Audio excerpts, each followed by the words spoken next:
Namaskar and welcome to this exciting show today. And we have a very prominent guest. Many of you know him. If you're looking for any kind of dates on Mahabharata, then this is the person to watch out for. And he has served as a guide for many of the historians, especially ancient history, people who are interested in ancient history. He lives in UK. He's a doctor by profession, and he is extremely popular amongst politicians who are looking for facts. Last couple of weeks back, he came on with Dr. Subramanian Swami also, and his books follow a very close timelines with scriptures, which makes it very, very authentic. So some of you have guessed his name because his name already came in discussions earlier. But I would like to introduce him. So let us all welcome Shri, our Pandit Ji from UK. And so namaskar and welcome. Pranam, Jai Shri Ram. Jai Shri Ram, Jai Shri Ram. So Manish Pandit Ji, first of all, before we start off, in Birmingham, which is known for something else nowadays, and there is a beacon of big Shastra Pandit over there. So how's that? How did that happen? It's a very long story, but to cut it sort of short, many years ago, I had this thing in my head that I wanted to go and, I resigned my MD. I went to a tribal area that was near Thana district, where those sadhus were actually murdered mercilessly. So a few around 40-50 kilometers from there, I also decided to try my luck around 20-25 years ago.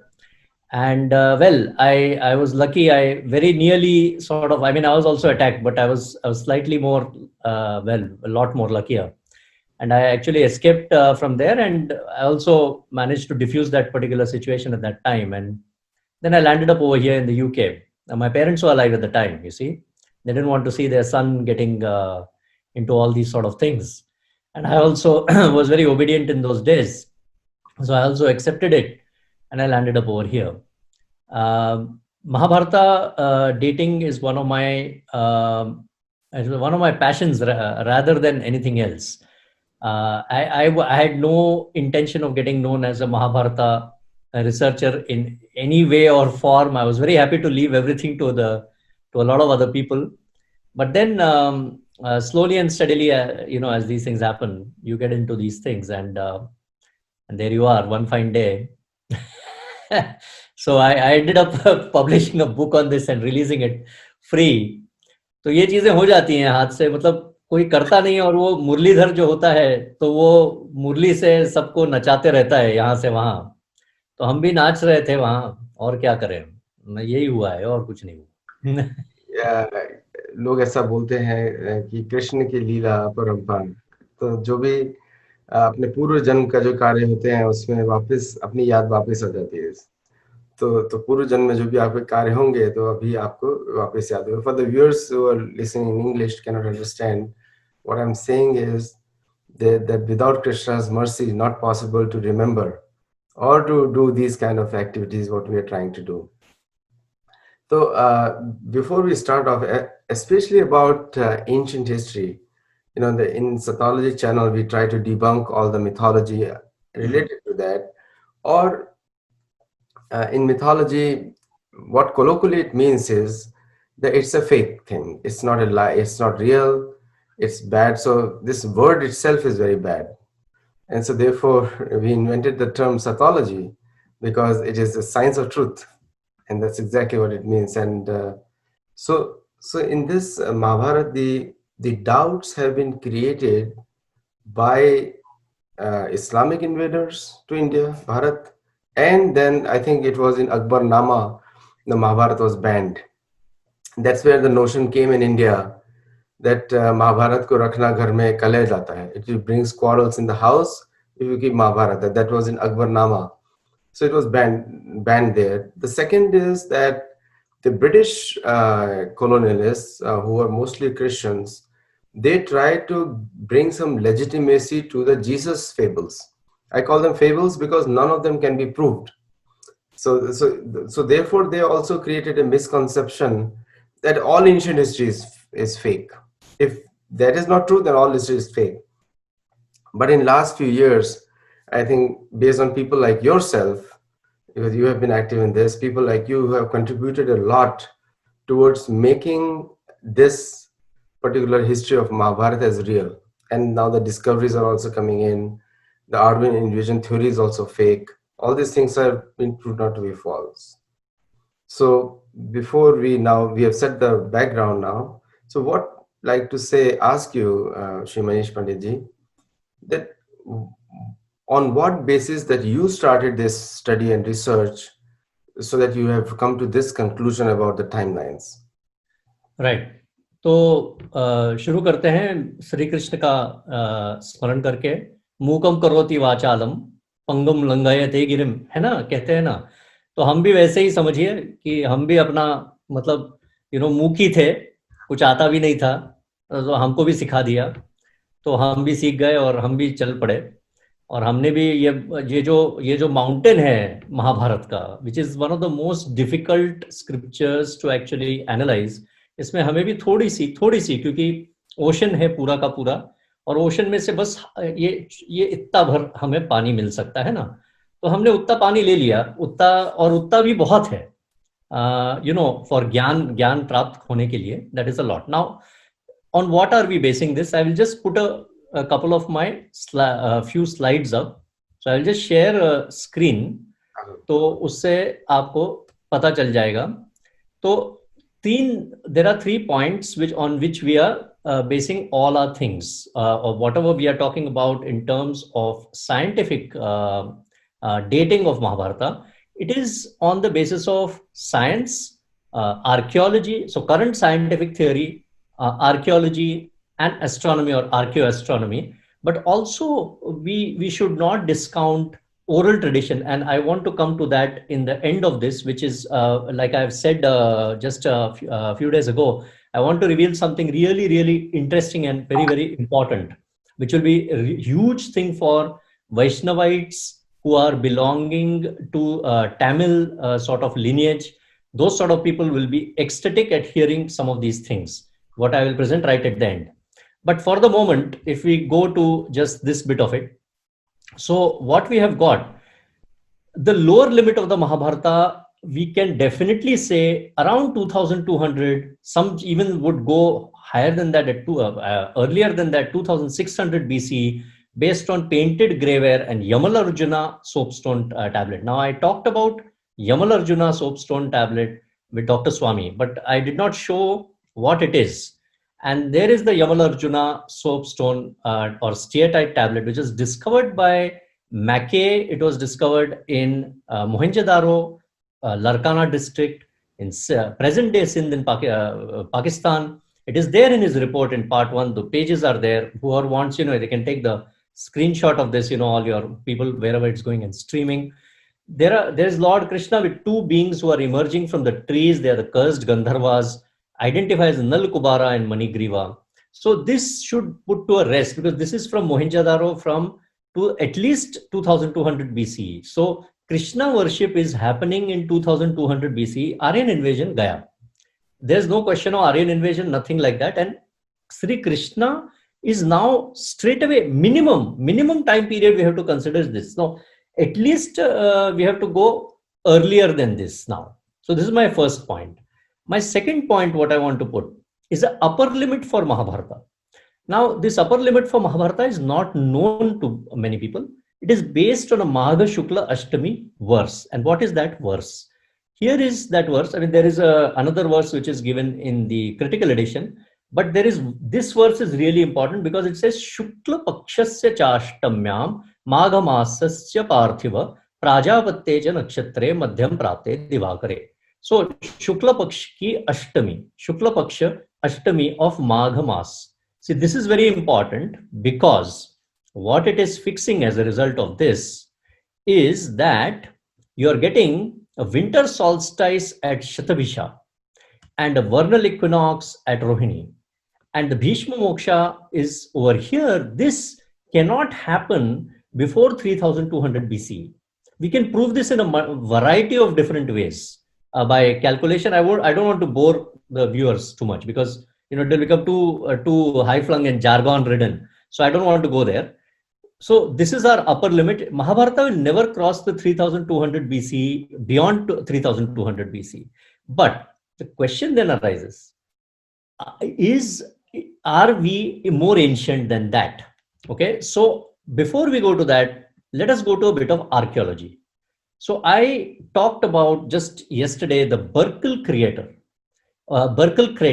which is the fragment or indeed a whole comet impact, which is a 18-mile wide crater which is found in the Indian Ocean over here, which is just, it is off Madagascar. And this thing basically, there are chevrons, and chevrons are basically marks of a mega tsunami. Mega tsunami is not like the tsunami you have seen in films, in current, whatever footage you will get of tsunamis. These are massive, massive tsunamis. And those marks have been found in Australia. They have been found in Madagascar also. And they are theorizing that this happened, you are getting 2800 to 3050 BC. And that is the sinking of Dwarka. You see, because this is a once in so many millennia event, this particular thing. So this is the Burkle crater, which I just wanted to show for one moment.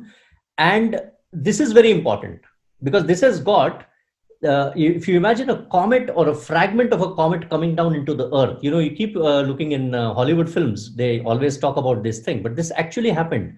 And this is what created that Dwarka event.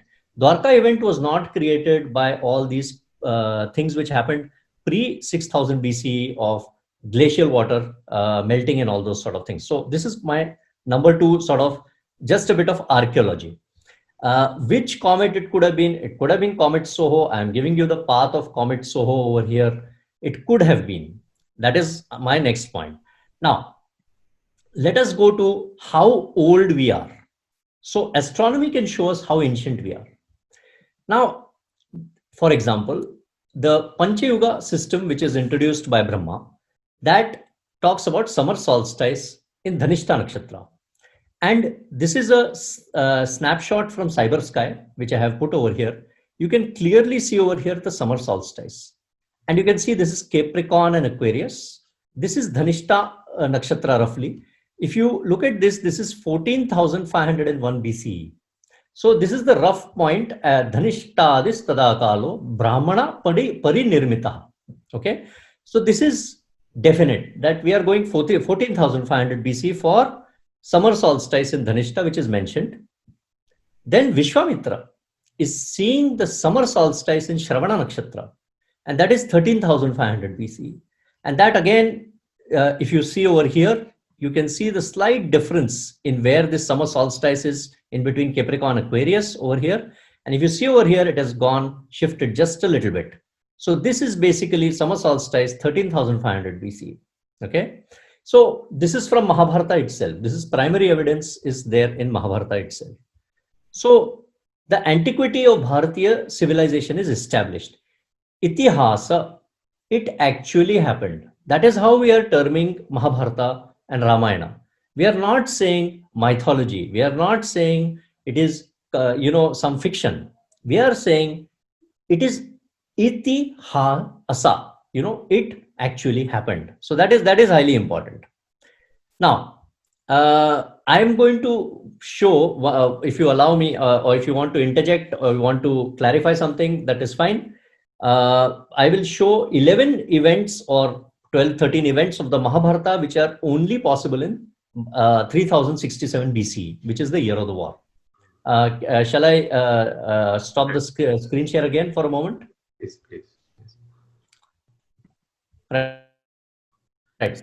So viewers, this is the preliminary astronomical coordinates and calculation we showed just now. And so you continue, you start sharing the screen. Uh, so in this particular screens, you saw actually the astronomical positions and some key geographical events on India from influence from outside the planet. So one question I have, Manish ji, over there, Fine. it is Right. described in Bhagavad Puran. So when Arjun is visiting uh, Krishna and he visits Dwarka, he at that time he sees that the Dwarka is vanishing, like it's flooded already. He doesn't say it's already vanished, but it's vanishing. And most of the people from Dwarka have come to Prabhas Kshetra, and where the fratricidal war happened in the Yadu family. Right. So he's there. So do you think that timeline is the same? Yeah. So I will show you certain events now. I will start from a different position because if I start from right from there, it will confuse a lot of the viewers. But I will start with one particular slide first, and that is the pre-war timeline. Because before the Yadava civil war has to happen, first of all, you have to have the mission of peace. So Krishna, being the ultimate statesman and a brilliant negotiator, he does try to go for peace first because he knows this is going to be a horrible war. And Krishna being Krishna, he doesn't want to have the war, but this is how it happens. So I am going to show you but this is just a brief snapshot. Krishna's departure at Revati Nakshatra, followed by a full moon at Kartika which is mentioned in the text very specifically by Vyasa, and a lunar eclipse on that day when he arrives at Hastinapur. A few days later, Duryodhan rejecting peace, which is at first Pushya. There are two Pushyas before the war and one Pushya hidden in the timeline of the war. So Duryodhana rejecting the peace offers is happening on a Pushya. Then the ride of Krishna with Karna, where Krishna tries to convince Karna, which you have seen all in Mahabharata serial, everybody has seen that. And that is at Purva Falguni or Uttar Falguni, as you can have your pick there. But we are taking now I'm taking at Purva Falguni. And then 7 days later, Saptamachapi Divasat Amavasya Bhavishyati Sangrame Yujate Tasma Tamuhu Shakra Devatam. So he says 7 days later there will be Amavasya at Jyeshtha Nakshatra. And Karna is saying that Rahur Arkam Upeshyati. So there is going to be another eclipse basically which is going to happen, is solar eclipse. That Amavasya at Jyeshtha we are going to show you, which is a solar eclipse. Then we are going to show you what is missed by most of the other people. Nobody else is able to show this, which is a third eclipse. That third eclipse is very important because this is a full moon which is occurring at Mrigashira, and another Aparvani or penumbral lunar eclipse is occurring. And then comes Balrama's pilgrimage, which will start at Pushya 2. So there's first Pushya and a second Pushya. This is another point of confusion amongst most people. So after that, preparations for a month, followed by the war.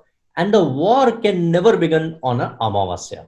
That's right. So this is highly important that all these things have to be corroborated. And how it happens, well, this is the sort of slide which I keep just to show you how complex this thing is. And that green star is where he starts on Revati Nakshatra. The green star above here on Pushya is where the talks are failing. Then he goes over here, and that is the Purva Falguni ride with Krishna and Karna. And then one day before the solar eclipse, basically, Balrama is also leaving Sri Krishna at Upaplavya. And then he will go. Balrama has to go all this while around the zodiac. You see, it will take this much time to come to the second Pushya, which is in yellow. So all these things have to happen. In the middle, you have all these eclipses and all that. The timeline of the pilgrimage, which is highly important. So I am going to show you that from that Pushya 2 now, this is Balrama, and this is how he's going to go. So we are following the footsteps of the gods, right? So he is going to go all the way around. That Pushya 3, which occurs, is hidden in the war timeline.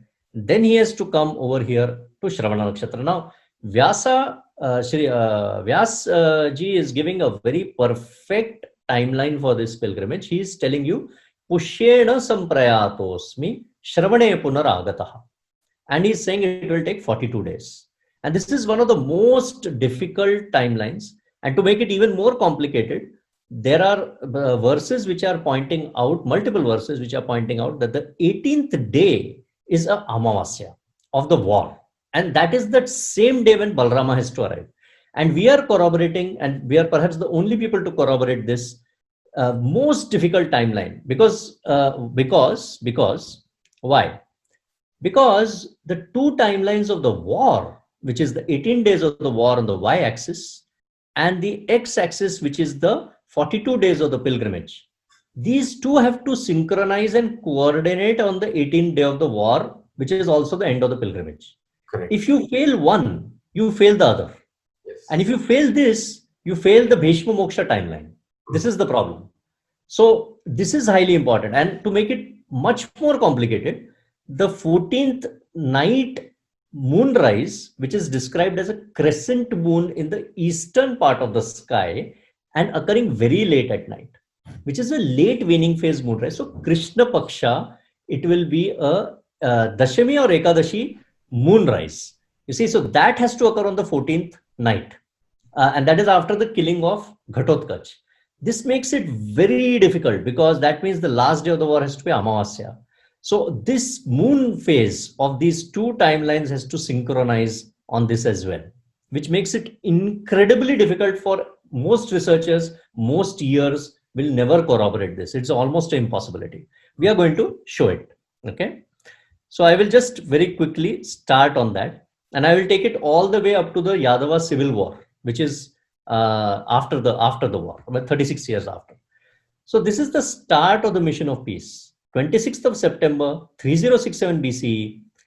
I am going to give you the time when Sri Krishna started. We are not satisfied just with the date. I am going to give you the time because he says Maitre Muhurte Samprapte, and that is the in Muhurta Ganana. Because in Jyotish we have Muhurta Ganana, we are able to calculate it. That is the third Muhurta of the day. Every Muhurta is 48 minutes. So this is happening at around 8 a.m. in the morning. So he is setting up, sunrise is 6:04 in the morning that day. Sri Krishna sets out on 26th of September 3067 BCE, Kaumude Mase Revatyam Sharante Himagame, sets out at 8 a.m. in the morning in Mahitre Muhurte, which is a 48-minute calculation. So this is our first event.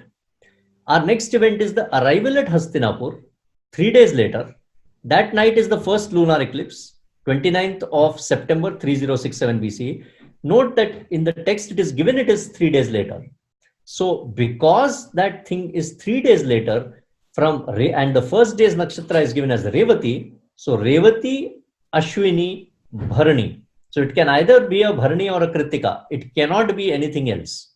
So this is another problem which most of the other timelines are facing. So we are giving this perfectly. He is arriving on a Bharani nakshatra, and then the Kritika nakshatra is occurring at night. And note over here the verse. So such a beautiful verse given by Sri Vasa says Shabda Pramana. You see, Alakshaya Pravahaya Hina Paurnima Sinscha Kartikim Chandro Abhutti Varnascha Samavarne Navastale. Such a perfect verse. So the Purnima which is occurring at Kartika, so Kritika, and that particular thing is appearing completely nistej like the rest of the sky. The full moon is barely seen. So that thing is nistej basically. He's describing very clearly the lunar eclipse. A penumbral lunar eclipse is actually like that. And that is occurring basically 29 September 3067 BCE. So that is our second point. Few days later, 6th day from arrival of Sri Krishna in Hastinapur Sabha, Duryodhan, who is a complete maniac, he is tamandh. You see, his mother, he is completely blind. So he does not recognize Bhagavan. He does not recognize Sri Krishna. So he is rejecting the peace offers. So first this is on the first Pushya, and Pushya is Altarf Nakshatra. You can see very clearly the moon over there. I'm giving you all the sky maps basically as well, you see. So the first Pushya with the arrow at Altarf, which is Pushya, and with the verse, which is 148.3 of Udyoga Parva, where he says that, so Duryodhan is basically telling the kings that you must also start going towards Kurukshetra. So this is our next point of corroboration. Question I have, right? Panchang, is the current Pancham or whatever the interpretation we are using, the standardization of BC and AD itself is a problem many places. Correct. So how many years, if you say just from today onwards, like without using BC? Right. 5087. Okay, perfect. No, because I'm sort of 5087th year, you see. So because that is how it works. Yeah, you're absolutely correct. This BC and AD is just, I mean, it confuses the hell out of people also. I'll tell you another problem with this. You know, there is no 0 year. Yes. Imagine not having a 0 because they didn't know 0, you see. So that was left to, Indian astronomers. So Yes. unfortunately, the Romans didn't know it. So BC and AD doesn't have a 0. And that makes it really problematic whenever you're putting data input into JHora Yeah. and also into some other softwares. You see, Redshift also has the same issue. You will notice over here, for those who are able to just see the screen, you can see minus 3066. Mm. And this is a peculiar problem which occurs whenever you input. You have to take out 1 year from that. Whenever you're taking it into BC, you have to take out 1 year, so it becomes a minus 3066 and not a 3067. See how many problems this introduces, not having a 0. So you're absolutely correct. Absolutely correct. So the next one which occurs is Krishna Karna Samvada, and that is occurring 8th October 3067 BCE. I bring to your attention the sun, which is over there. And you can see that the sun is just about to come very close to this Jeshtha Amavasya. So this is 7 days prior to Jeshtha Amavasya. And that is that Antares or Jeshtha over there. And this is where Krishna and Karna are riding together. And this is a very important day because Karna gives 4 astronomy observations, 3 of which are really, really important. One related to Saturn, one related to Mars, and one related to this lunar eclipse, which has already occurred. He says, I have already seen a lunar eclipse occurring, and a solar eclipse is going to occur. And Sri Krishna says that 7 days later, there will be Jeshtha Amavasya. So this is very, very important. And then Balrama leaves Krishna at Upaplavya the day before that Jeshtha Amavasya, Maitre Nakshatra Yogesma Sahita Sarvayadave. These are all pretty much so. Some of these can be done in almost any year. You will be able to come up with some of these things, apart from the eclipses and Balrama's pilgrimage. You see, and plus the Jeshtha Amavasya. So these 3 or 4 things will never align in most other years, the way they have in this year. Then comes 14018 Udyoga Parva, that Jeshtha Amavasya. You can see very clearly over here the moon and the sun so close together. Can you see over here? Yes. And that is an Antares. Beautifully, you can see it. And he says, Karna says, Somasya Lakshma Vyavrittam Rahur Arkam Upeshyati, just before that. And he also describes some meteors which are coming, which are also important. Now, only in 3067 BC do you have the 3rd predicted eclipse, because there is a Chandra Surya Vubhau Grasta Ekamase Trayodashim. In 1 month, have the moon and the sun both been eclipsed. You see, so that is very important. So that means that there was a 3rd eclipse. So the 3rd predicted eclipse is another lunar eclipse, Mrigashira, 28th October 3067 BCE. So this is very important because you can see over there the moon, and that, by the way, is the Taurus, which is showing you Aldebaran on one side, or Rohini Nakshatra, and Hyades on the other side. So this is something which you can see in the sky even today. Now, what about the short lunar fortnight with the eclipse on the start and end points? Because that is the other thing which we keep talking about. So just to make it clearer, so now you can see that the first eclipse is occurring over here when he reaches Hastinapur, and that is on the 29th. Then the second eclipse is occurring, the solar eclipse at Jeshtha Nakshatra is occurring, that you also saw in October. And then the 3rd eclipse at Mrigashira. So 3 eclipses we are showing. Yeah, this is very important. And all 3, by the way, really these eclipses described by Karna's verses or Vyasa's verses, they have to occur before the war. That is another point where a lot of the people get into trouble, because the verses are before the war. The question of them arriving after the war doesn't arise. So all 3 eclipses already occurred before the war has started. Then comes one of the most important things, which very difficult to prove anywhere else, is Balarama's pilgrimage. And that is occurring Pushyena Samprayatosmi.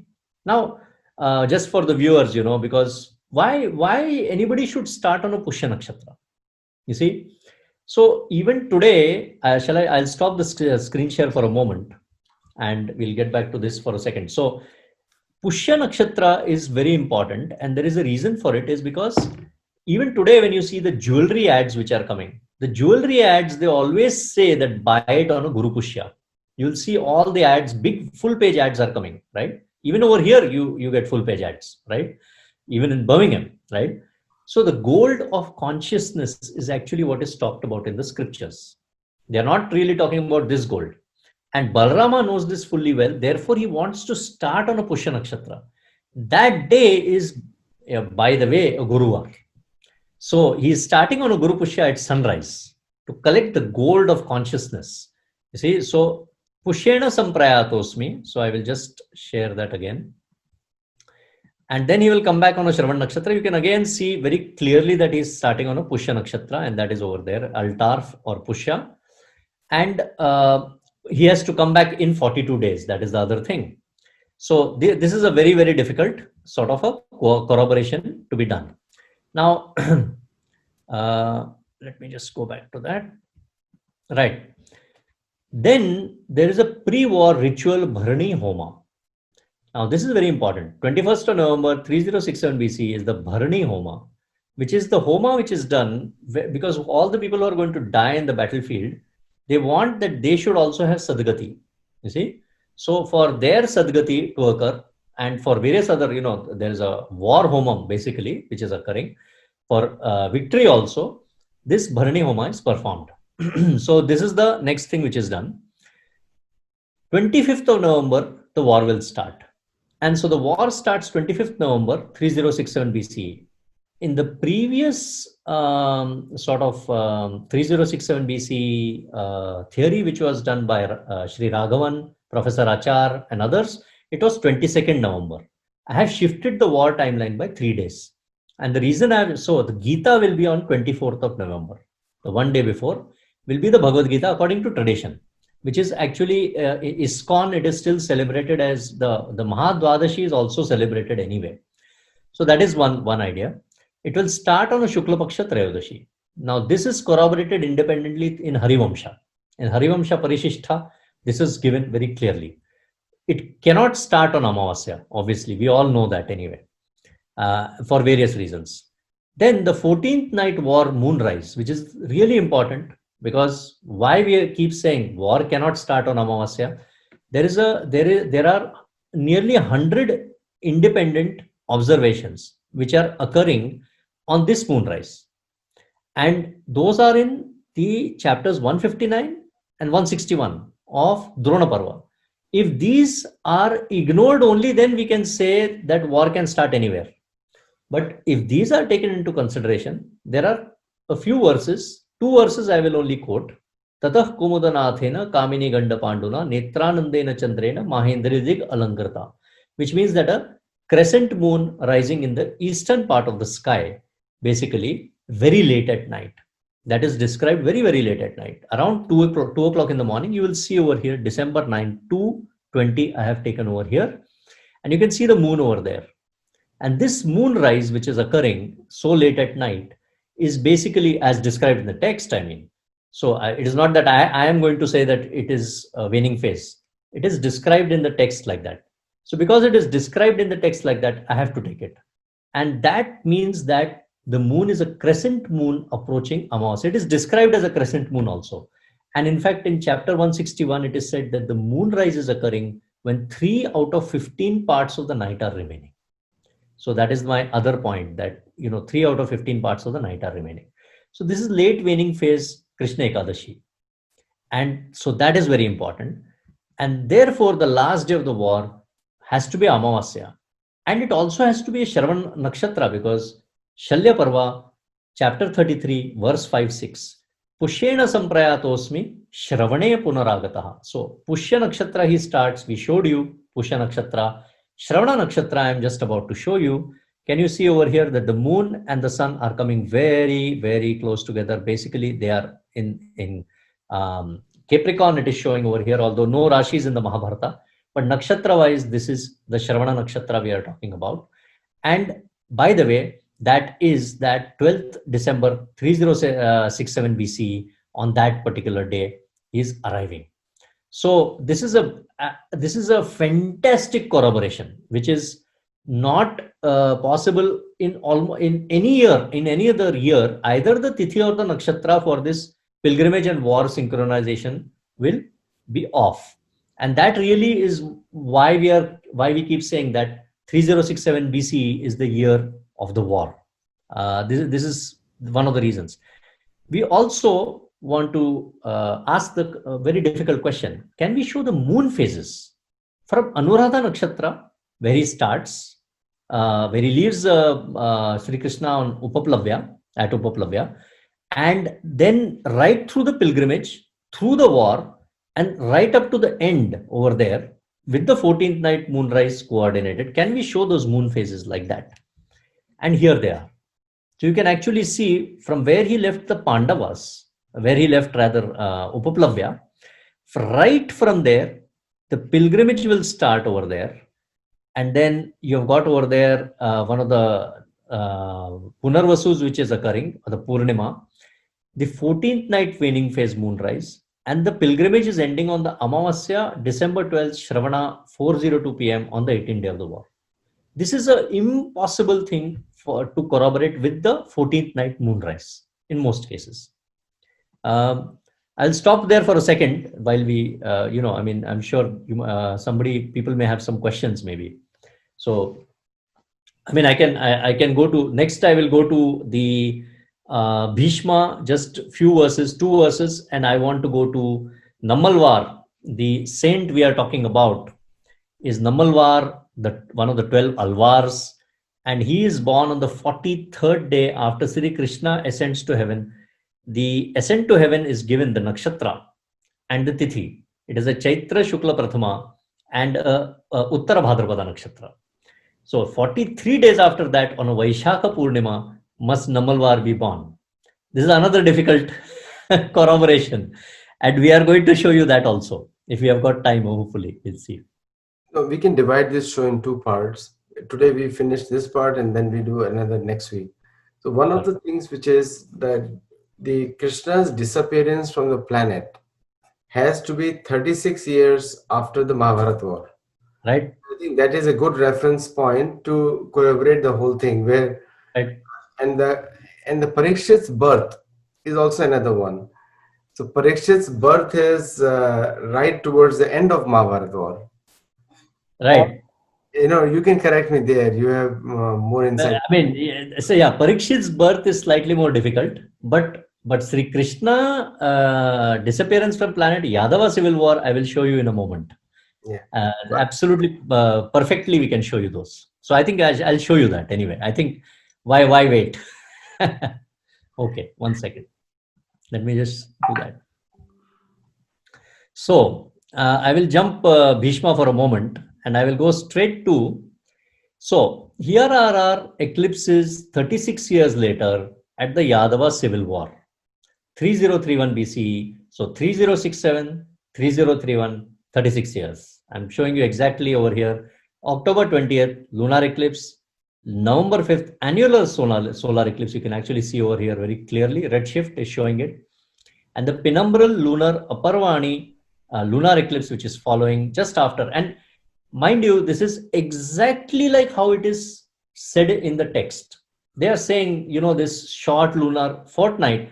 So it has to be at least less than 14 days. At least we have some definition for it. Because the minimum period between one Purnima and a Amavasya is 13.8, roughly 13.8 days. So it can never be 13 days anyway. So, but we are showing it is less than 14 days. That is highly important. So this is my number 1 point of corroboration for this. And now I will go to something really spectacular. Now I am going to a different software because we want Tithi Nakshatra. So I am showing you that. So Yadava civil war should end on Amavasya, February 1, 3030 BC, which is just after. So if you look at this date, November 19th was that penumbral lunar Aparvani eclipse over there. And I am saying, and I am differing from Srinivas Raghavan, his calculations in this, because he was working by hand anyway. It was very difficult for him to do this, and he was not showing 3 eclipses. You see, he was showing only 2 in this matter. So I am showing this February 1st, 3030. You can see the Amavasya which is occurring. The next day, this is highly important. Sri Krishna departs. Uttara Bhadrapada Nakshatra, February 2, 3030 BC, Chaitra Shukla Prathama. Chaitra Shukla Prathama. Okay, over here. So he is departing on Uttara Bhadrapada. Now, can I show that 43 days later, because this is the point of ascension of Sri Krishna, can I show that 43 days later is the Vaishakha Purnima? Vaishakha Shukla Chaturdashi should arrive basically on that day. I am showing you before sunrise, 4:57, March 17, 3030 BCE, so minus 3029. Shukla Chaturdashi Vaishakha is arriving. And can you see that the nakshatra over here, this is Spika basically. So this nakshatra, I am just going to show you Chitra. This is going to become Swati a bit later in the day. And this is the birth of Namalvar or Shatagopa, who is one of the most well-known Vaishnavite saints, one of the 12 Alvars of Tamil Nadu. And this is actually given in the text. Now, traditionally, Namalvar, who is known to be born on the 43rd day after Sri Krishna, he is taken to be 3059 BCE. So I am now giving an exact 29-year differences there between my Ganana and theirs, but I am giving you along with the war and other references. One more thing is there, by the way, for people who won't accept that, well, why should Kali Yuga, because Kali Yuga, we always say Kali Yuga is starting with the departure of Sri Krishna. Then why are we saying this 3067 is the year of the war? Because when Bhimsen injures Duryodhan on the thighs, he hits him on the thighs. Balarama and Sri Krishna have a dialogue, and Sri Krishna says over here, Praptam Kali Yugam Vidhi Pratidhyam Pandavasya. Very clear. He says that Kali Yuga has already arrived. I have given 11 references in my book anyway for Kali Yuga having arrived during the Mahabharata war. So, but my point is that we are giving all these, and for those people who are believers in the Madhavacharya tradition, another, Vaishnava Sampradaya of great renown, who was born in 1237 AD basically, but he said this in his own words. And as you know, he is considered as a reincarnation of Bhimsena. And he says that Chatussahastre Trishattottare Gate Samvatsaranam tu Kalau Prathivyam Jata Punar Viprattanus Bhimo Daiter Nigudham Haritatvamaha. In his own words, he says that approximately 4,300 years have elapsed since my last appearance as Bhimasena.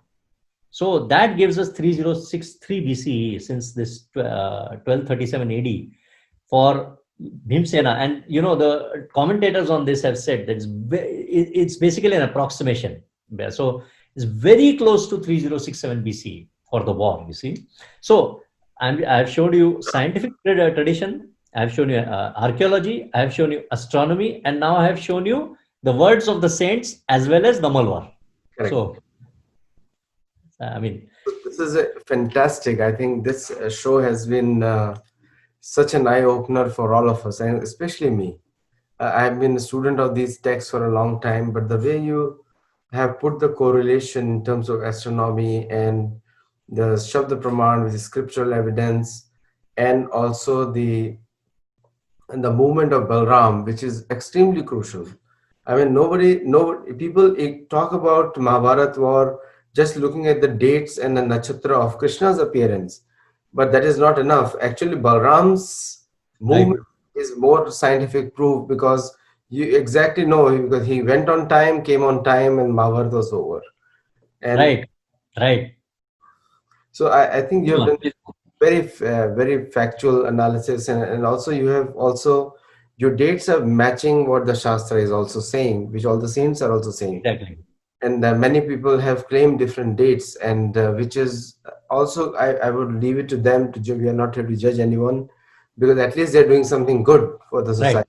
Right. But these dates match with the Shastra, which makes it very authentic. So it, See, you're absolutely correct. You're absolutely correct. You see, the Shabda Pramana of Vyasa, the Shabda Pramana of Madhavacharya. I mean, these are very, I mean, very great saints. We are not capable of holding the boots of such. I always say, Srila Prabhupada used to say that is the Dasanu Dasa. You see, he used to yes, say. So this Dasanu Dasa thing is stuck in my mind quite a lot, that we are not capable of holding the shoes, therefore we should not unnecessarily create confusion where there is none. So in their words, when they are saying, and Namalwar, you see, now Namalwar is revered throughout Tamil Nadu and other places also as one of the 12 Alvars. And to prove that he is also occurring, you see, is a brilliant thing, beautiful exactly, thing. exactly. No, I think the Alvar are our gurus also, because all the Vaishnava traditions unite in Madhvacharya. It pretty Right. Madhvacharya was the guru, then Ramanujacharya, and before that Brahma Sampradaya. We are all part of that. So, but ultimately, the words of these Vaishnava acharyas, there is no contradiction, and their appearances have no contradiction. That is the best part of it. So, Manish Panditji, you opened our eyes and the viewers' eyes, and the comments I'm getting. So, one of the question I'm getting from one of the students is that where was the Western civilization when all those things were happening in India? Well, um, it is a highly debatable thing. You see, Gandhiji, I mean, I'm not a tremendous fan, but one thing he did say, when he was asked about Western civilization, he said it's a very good idea. And unfortunately or fortunately, I'll I mean, this stop you one little bit, pause you, a little bit, not stop you, pause you. Prabhupada said, where is the Western civilization? so Go yeah, ahead. well, I mean, see, the problem is like this. You see that unfortunately, even Eastern civilization now, I'm afraid, see, as time is passing, there is the problem is, you see, the problems are occurring everywhere now. In any case, so that is a different matter, But Western civilization, I'm afraid, uh, I would say that they were at the hunter gatherer, farmer, depending on where you went, which part of the world you went. Unfortunately, that was that is what we all already know. Now the Egyptians, of course, slightly different kettle of fish. Egyptians were pretty advanced themselves at that particular point of time, but only in pockets again. See, so because they had got lenses and things like that, you see, and from that, in fact, in my book I have given that Vyasa and other astronomers must have used telescopes. You see, even the Chinese were using telescopes just 700 years later. So Vyasa almost certainly is, whatever he's describing, especially there is a pramana, Shabda pramana of Vyasa in the text itself, where it is said that microscopic vision is possible. You see, so if microscopic vision is possible, I mean, that we cannot go ahead and say exactly how it was possible, but definitely the astronomy, whatever they are watching in the sky, there is no question that there is a possibility. There's a very very good possibility, I would say, that it is happening, that we have got telescopes also at that time, and this is something actually now the West is catching up with this and saying that a lot of that history has been whitewashed even from their books, because the Romans also did not, people who wrote down this history, they were very sort of judgmental. And they said, well, like Galileo, for example, right at the time of Galileo, if you look at it, he said just one thing: Earth is round, and he got into a real bad problem because of that. So, the texts which are coming to us, we have to analyze them very carefully, because the older Western theories, you see, they are not exactly matching sometimes with what exactly science was. Especially you go back into before pre-1000 BC, pre-1000 AD era, so-called AD, 1000 years ago. So these are important things for us. We have to learn to trust our own judgment, as I pointed out with Dr. Swami in my last appearance on that show. The Surkotada horse, which was discovered by A.P. Sharma, one of the brilliant archaeologists of Archaeological Survey of India. But he was Indian, you see, and he was not believed that, that it was a horse skeleton. And 20 years later, a Hungarian archaeologist passing by just for a conference had to come to the rescue and say, no, actually it is a horse. But before that, they had certified the horse, घोड़े को गधा बना दिया. घोड़े को गधा बना दिया, हमको भी गधा ही मतलब समझ लिया ना, मतलब उसके साथ 20 साल के लिए हम भी मतलब सोच नहीं पाए कि ये क्या हुआ. So we have to be very careful. We have got eyes, we have also got intelligence. And I'm not saying, that West is all bad and all that. I mean, that is of no use to anybody. What I'm saying is that we have got eyes, we have got intelligence, and we have to test ourselves. And let us test ourselves. We may be proved right, we may be proved wrong. If we are proved wrong, we will try again. There's no problem with it. We have to try. We have to do it ourselves. My take on that is that the vested interests in the Western civilizations have exploited their own people more than the others. Right. And the only thing is that because my birth is non-Western birth, I am seeing Western civilization from an outside point of view, and in that regard, I can make a judgmental call on the Western civilization. But the person who is in the Western civilization cannot make a judgmental call on themselves, just the way the Western civilization or the colonialists made a judgmental call on Eastern civilization, which is where I come from. So not everyone is bad, not everyone is good. They're good and bad everywhere. But one thing has definitely happened due to the colonial impact on the Hindu community or the Vedic community is that some of them were sold for two vested interests to propagate the theory that anything Western is good and everything Indian is bad. And that did happen. That is still the mindset. And there was a joke somebody told me in the US, they're called coconuts. They're like brown from outside, white from inside. So they're the Macaulay's children. And they're the new coconuts of India. So, and most of the arguments that Manishji, you face and I face and people who are doing this kind of work face is from those coconuts. We are not facing arguments from the intelligent people, but mostly those coconuts who think that speaking a westernized accented English is a very high qualification.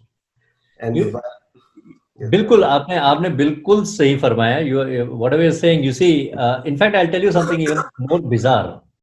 Actually, a lot of the Westerners now accept. You see, they also accept. If you're showing scientifically, we accept. That is fine. No, nobody is going to say now that you are showing scientifically and will not accept. But you look at the people in the Indian history departments. So you look at the Thapars and all these sort of people. You see, when somebody makes a statement like Yudhishthir is borrowing his wisdom from Ashoka, I nearly fell off my chair laughing. How can you even say something so stupid? Ramila Thapar?